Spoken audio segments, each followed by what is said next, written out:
Assalaamu calaykum waraxmatullaahi wabarakaatuh. Soo dhawaada daawadayaal, waa mar kaliya muuqaal cusub.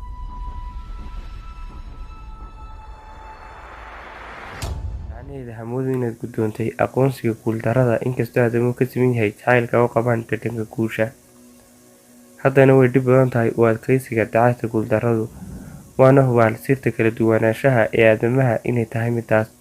Mar walba oo marin kugu soo xidhmo, isku day inaad xal u heshid sidaad u heli lahayd marin kale kaasoo kugu sugaya halkaad hiigsanaysay adiga oon dhimayn xawaarahaaga. Dad badan ayaa seetaysay tijaabada guul darada, goortaasay gacmahooda ku laabeen albaabada guusha. Kuwaasi ayaa ah guuldaraystayaasha dhabta ah, iyagoo u dhow guusha ayay isku dhiibeen mowjadaha niyad-jabka.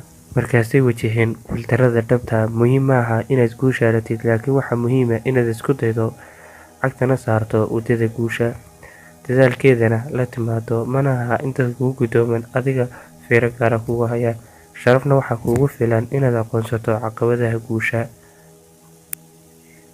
Inaad albaabada guusha garaacdo waxay ku xidhan tahay habka xakameynta naftaada intay leeg tahay. Dadka guusha ka gaadhay nolosha waxaa la ogaaday inay sabab ahayd tii ay naftooda ka gaadheen.